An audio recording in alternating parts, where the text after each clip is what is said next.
Attention, cette vidéo comporte des scènes susceptibles de heurter la religiosité de certaines personnes. Bonjour tout le monde!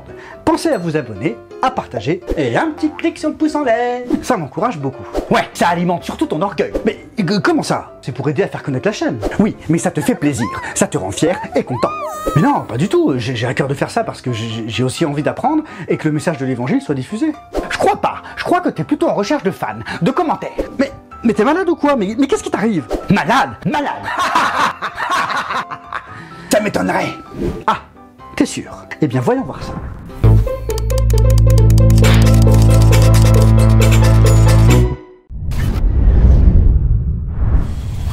Nous savons tous ce qu'est une maladie. Un phénomène, virus, bactéries, malformation, entraîne des symptômes.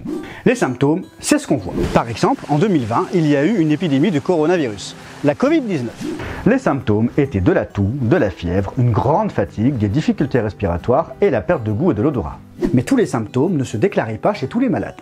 Certains les ont tous eus, d'autres n'en ont eu qu'un ou deux, et d'autres encore ont gardé des séquelles alors qu'ils n'étaient plus malades. Par exemple, la perte de goût et de l'odorat.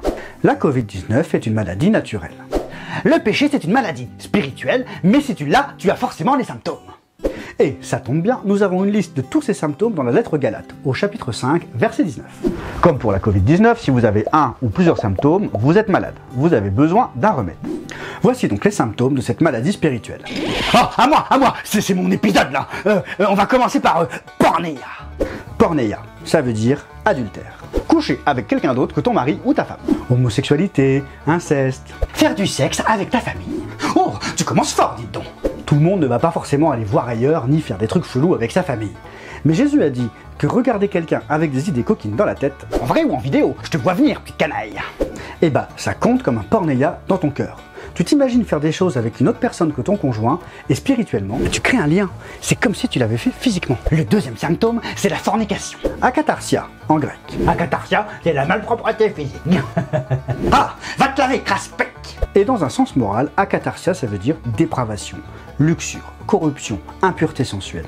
C'est tous les trucs bien crades, qui sont pas forcément contre nature, mais qui sont bien dégueux.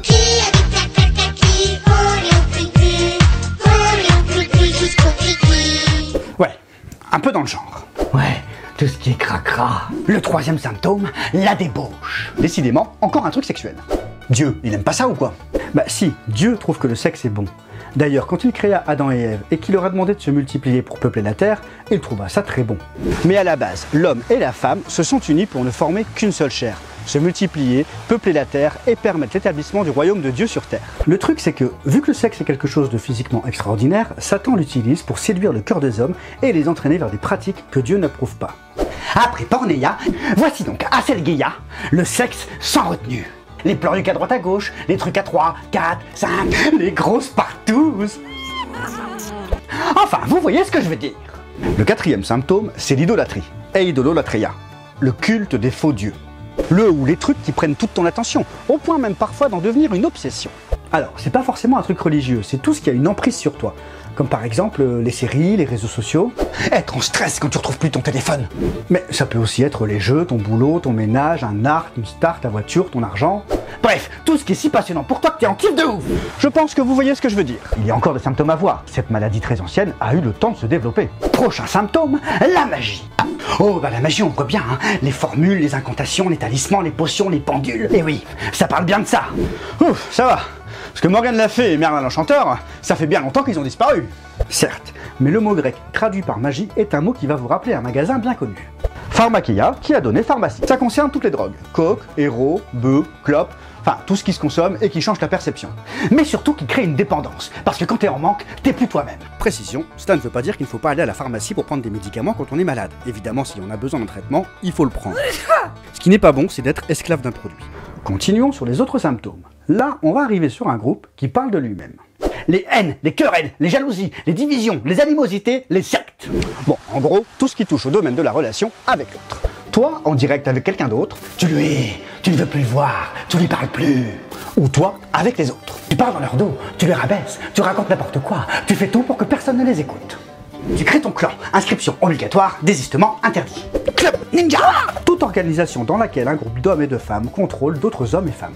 Sous couvert de partis politiques, associations bien-être ou mouvements religieux, pas seulement les sociétés secrètes. Terminons les symptômes de cette maladie avec d'autres points eux aussi très clairs. L'envie. Phtonos en grec, qui veut dire aussi jalousie. Désirer ce qu'un autre a et que tu n'as pas. Richesse, amour, possession, enfant, entreprise, qui parfois mène à un autre symptôme, les meurtres. Et là, on parle d'assassinat physique, mais aussi de meurtre dans le cœur. Quand tu coupes totalement une relation, tu coupes les ponts avec une personne, au point de vouloir lui faire mal, la faire souffrir, la détruire, parce qu'après tout ce qu'elle t'a fait, elle le mérite bien. Oh, tu aimes voir souffrir l'autre. Et finalement, les derniers symptômes. Vous devez certainement avoir quelqu'un autour de vous qui est concerné. L'ivrognerie et les excès de table. L'ivrognerie, boire comme un trou, être complètement bourré. Le blackout total. Bah oui, mais pas que. Être dans un état second, ça suffit. D'autant plus que, c'est bien connu, l'alcool brise les barrières. Quand on boit, on peut être tenté de faire des choses qu'on ne ferait pas en temps normal. Voire même faire des choses qu'on n'imaginerait même pas. Et le pire, c'est qu'on ne se rappelle même pas du tout. Et après l'ivrognerie, vient le dernier symptôme clairement exposé, les excès de table. Manger plus que nécessaire. Se péter le bide, comme on dit. Et oui. Récapitulons donc les symptômes de la maladie. Vous pouvez tous les avoir, ou en avoir un seul. Et sachez que dès que vous avez eu au moins un symptôme, cette maladie reste là. Elle dort. Si vous avez eu un symptôme, celui-ci s'est endormi et il attend la moindre occasion pour se réveiller. Donc si vous avez eu un ou plusieurs symptômes, c'est que vous avez besoin du traitement. Récapitulons. L'adultère, l'inceste, l'homosexualité, tout ce qui est cracra, les grosses partous. Y avoir participé ou en avoir vu en vidéo, c'est pareil. L'idolâtrie, la magie, les drogues, les haines, les querelles, les jalousies, les animosités, les divisions, les sectes, les meurtres, l'ivrognerie, les excès de table et les choses semblables. Donc posez-vous un peu, réfléchissez à tout ça et voyez si vous êtes malade ou pas. Un symptôme suffit à vous déclarer malade. Et si t'es pas sûr, repasse-toi chaque symptôme et fais le test. Ah ouais? Je peux venir le faire moi-même le test, hein. Et si tu continues, je te le mettrai dans le... Arrêtons là, je sens que ça va déraper. La prochaine fois, nous verrons ce qu'est une personne saine. Et surtout, quel est le traitement. Amusez-vous bien!